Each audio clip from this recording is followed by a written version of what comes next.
This week on The Record, it's a rematch. Kara Spencer challenging St. Louis Mayor Tashara Jones. Can the second time be a charm, or will the city vote for a second term of the Jones administration? More small businesses opened after the pandemic. Why one area senator wants to regulate the online finance firms lending them money. What's in that fine print after all? When Donald Trump set out to find proof of voter fraud, who did he hire? This man went hunting for evidence. The surprise discovery spelled out in a new book. It's all coming up right now.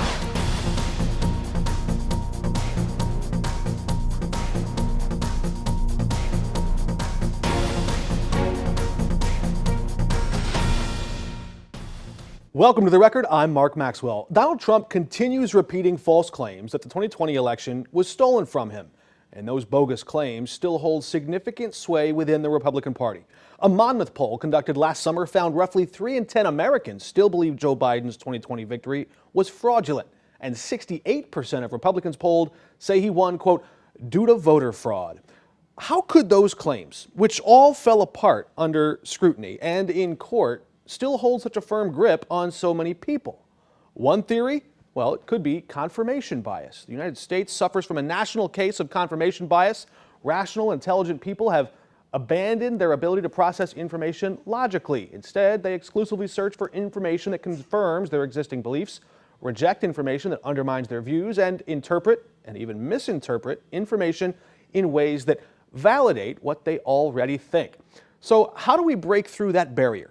There may be no better qualified person to discuss whether voter fraud impacted the 2020 presidential election than the person hired by the Trump campaign to find it. And that's the person who joins us now. Ken Block writes, I was paid by the Trump campaign to look for evidence of massive voter fraud. I did so to the best of my ability. I left no stone unturned. No evidence at all of massive voter fraud was discovered. My findings were communicated to the highest levels of our federal government. And yet, to this day, former President Trump, failed politicians like Kerry Lake, and hangers-on such as Mike Lindell, CEO of MyPillow, talk about massive voter fraud as if it has been proven many times over. Ken Block is now on The Record. Ken, it's great to have you with us. You hunt dead voters, zombie voters, ghost voters, and turns out you found a few. How close did you come to proving voter fraud stole the election from Mr. Trump? We were very far away from proving in any of the swing states that enough fraud was that was detectable and provable, that enough fraud was there to have come close to meeting the margin of victory in any of those states. We were very far away. You go through in detail many of those in state-by-state breakdowns in this book. You've sent it to us here, the book Disproven, really a must-read for anyone who believes still that voter fraud hurt the Trump campaign in 2020. You call it, quote, your unbiased search for voter fraud for the Trump campaign, the data that shows why he lost, and how we can improve our elections. I was most interested in that last part. You write that true fraud is detectable, quantifiable, and verifiable, especially fraud sufficient to alter the outcome in an election in which thousands of votes measure the margin of victory. So on that last part, how we improve our elections, are there cases of voter fraud that you that couldn't find in the data that might somehow evade your detection? And I had available to me every shred of data that was available in that time window in which to conduct the protest. We looked exhaustively. The Trump campaign lawyers who hired me to do this work absolutely accepted my findings, which said that we didn't come close. We did find some dead voters in some states. We did find some people who voted twice in 2 different states, but nowhere near the quantities that were necessary. The lawyer that I reported to, Alex Cannon, took the summation of my findings, which was there was no voter fraud, brought it to Mark Meadows, told Mark Meadows, who was Trump's chief of staff at the time, that sufficient voter fraud was not proven. And Mark Meadows told the Washington Post he took that message right into the Oval Office. Chapter 9 in your book asks, did non-citizens vote in Arizona? That's the chapter title. You say, quote, a few, almost certainly. A lot? Impossible to know. Is it really impossible to know if the federal government has this immigrant database you write about? It is currently impossible to know. And the reason for that is because although the Department of Homeland Security does have a database of non-citizens who are in the country, by federal law, that database cannot be used for any external purpose to what the Department of Homeland Security uses it for. Once we were able to look at, if we were ever able to use that database, we would find that there are a great many folks who should be in it who aren't. And I believe ultimately, because you have people effectively living in the shadows when it comes to how they participate in our society, whether or not they have social security numbers and other types of identification, it's incredibly difficult to say with any certainty without access to some of this identifying information that you have the person who you think you have based on name and date of birth and that sort of thing. It's really, really hard. And there's no evidence other than unbacked up statements that there's a lot of non-citizen voting. I haven't seen it, and I question whether somebody who's wants to remain here and doesn't really want to stick their head up, I question why they would choose to cast an illegal vote. Right, and then from there, for whom would they vote? That's a whole different question. Republicans running for Attorney General here in Missouri are repeating publicly Trump's false claims that the election was stolen. One of them actually is representing Trump in court during his trials. I'd like to ask you to evaluate the specifics of their claims. A recent town hall moderator asked Attorney General Andrew Bailey, quote, "Do you believe the 2020 presidential election was stolen?" Here's what Bailey said. Yeah, absolutely. It was absolutely stolen. The left stole that election by changing the rules of the game at the 11th hour. They're going to try to steal this one by silencing our voices on big tech social media platforms, by stifling us in the mainstream media, and by packing the polling places with criminal, illegal aliens that shouldn't be here in the first place. What do you make of that last part, that, quote, criminal, illegal aliens are going to pack the polling places? I think you wrote in your book that voting in person is the hardest place to commit fraud. That's precisely true. I'm assuming that the Attorney General is a lawyer. As a lawyer, he should be fully aware that hearsay, anecdotal evidence is not acceptable evidence in any court of law. What he's doing is he is parroting campaign propaganda. He's not making legal statements. And in my world and what I was hired to do for the Trump campaign, within the context of what the campaign was doing in the month of November 2020, which was trying to make an ironclad legal case that the election should have been overturned, not a word that came from your Attorney General could ever have been used in any of the court cases in which I was considering evidence at the time. So it raises further suspicion. It does not prove much of anything. I want to ask you to evaluate a similar claim from Will Scharf, who happens to be representing Trump and worked on legal teams that helped to confirm Justices Brett Kavanaugh and Amy Coney Barrett to the U.S. Supreme Court. He answered that same question this way. Yeah, it was stolen. It was rigged. Call it whatever you will. In the 2020 election, out of 159 million ballots cast, over 100 of them were earlier absentee. It's absolutely unprecedented in American history. Many of those ballots were cast totally extra legally, whether it was a lack of signature verification, whether it was the late submissions in Pennsylvania. You can go on and on and on. You write in your book that inconsistency is the enemy of integrity. There were inconsistencies in how states went about changing the rules in 2020. Does Mr. Scharf have a point? There were court challenges to some of the rules changes that were made. So the court system has weighed in on a lot of what I believe his claims were in terms of whether or not the rules were changed in a legal manner.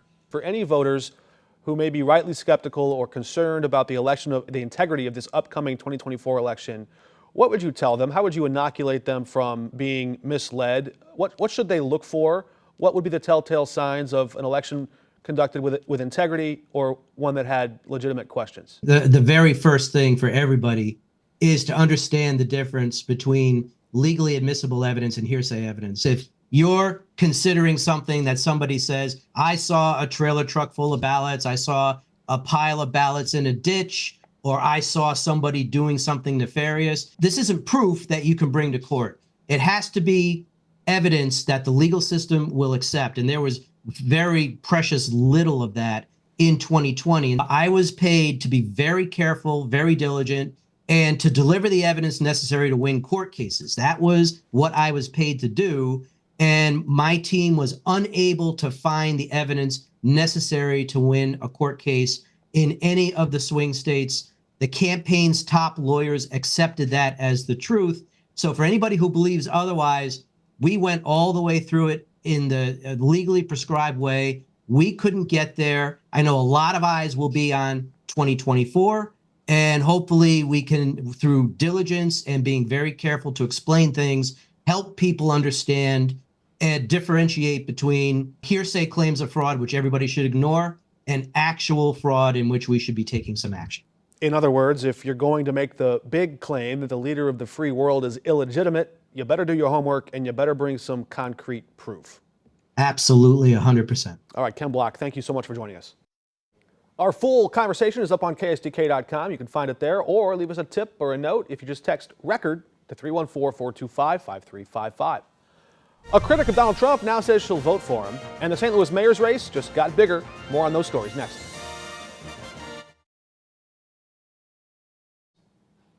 A lot can change in 90 days. 3 months ago, Nikki Haley said Donald Trump was unhinged, an unsafe president, and not qualified to be the president of the United States. Direct quotes. Now, Haley says she'll vote for Trump over Joe Biden. Biden's campaign has continued its outreach to try and appeal to Haley's supporters, even if she's backing his rival now. Haley did reiterate Trump still has work to do to win over her base. Haley's capitulation comes as Trump considers a running mate. He previously said that Nikki Haley is not under consideration. Tashara Jones has a challenger. St. Louis Alderwoman Kara Spencer announced this week she is running for mayor. The official launch coming later in June. Spencer narrowly lost to Jones in the 2021 race for mayor. This is a rematch. In an email to her supporters, Spencer said, quote, "Despite hundreds of thousands of federal COVID relief dollars, our roads are in terrible shape.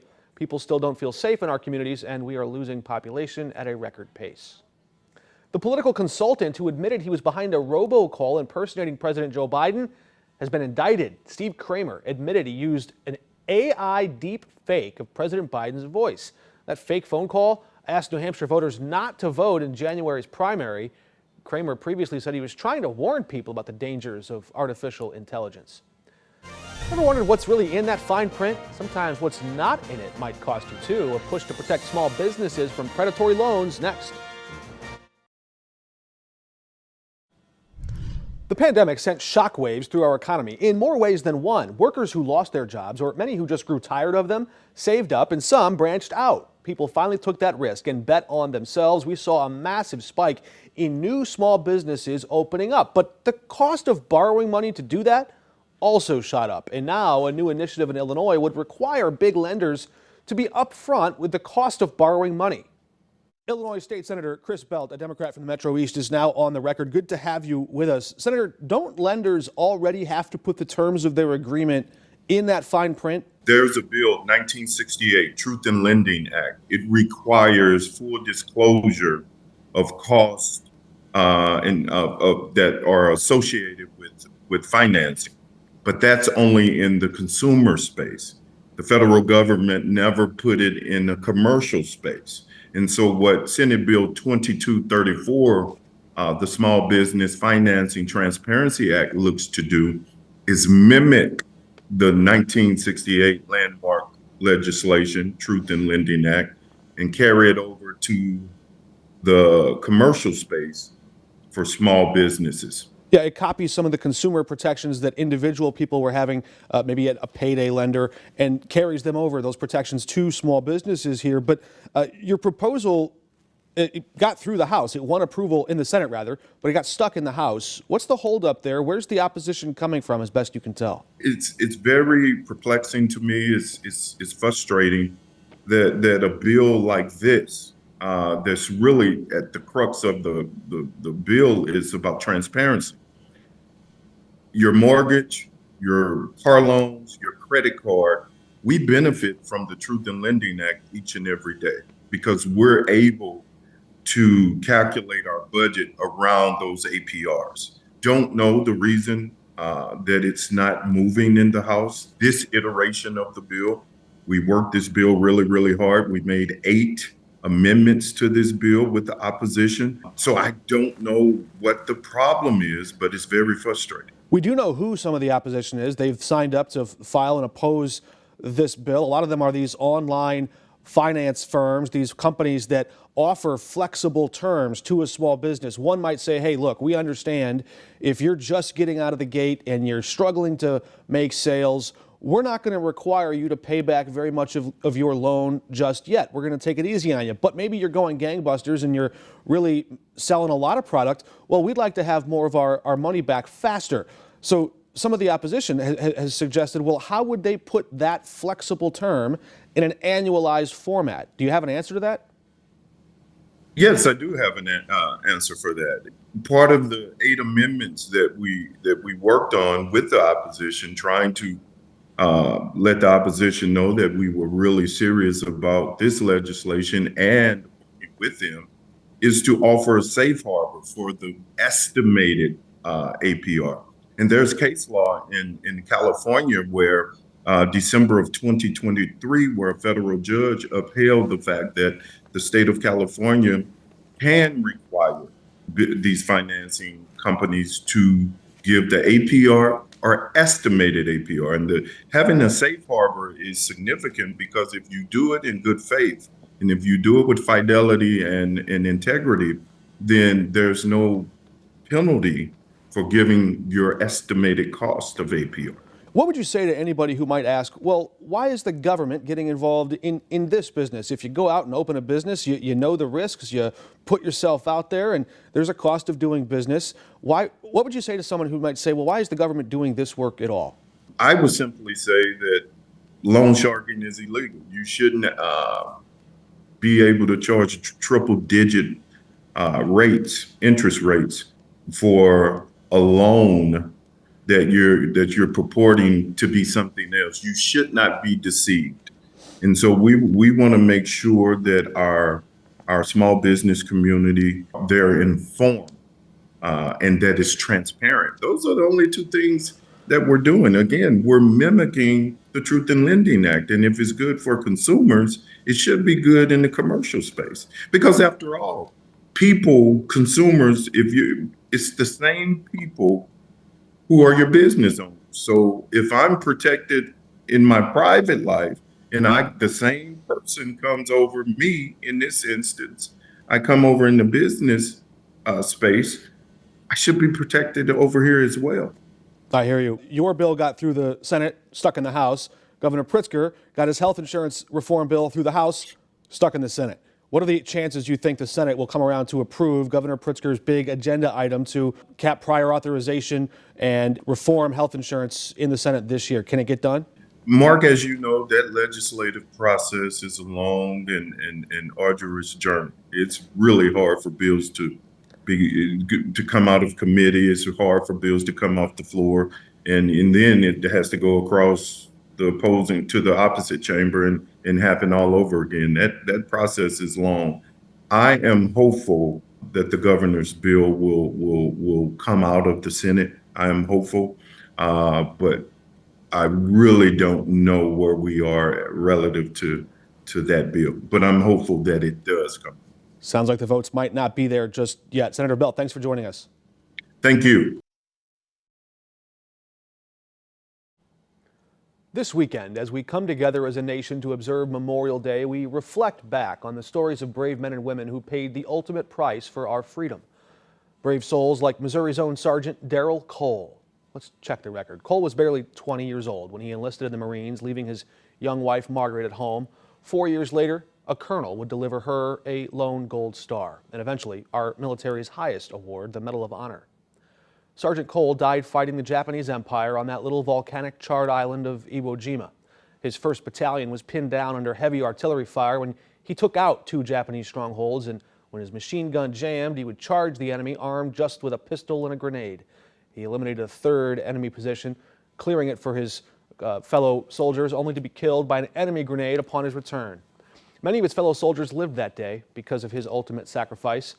His courage under fire exemplifies the valor and selflessness we honor today. As we enjoy all these barbecues, parades, and family gatherings that mark Memorial Day, let us remember the profound significance behind it all. The sacrifices of soldiers like Sergeant Cole are the bedrock of our freedom, and our gratitude is unending. We're back next week. Until then, we're off the record.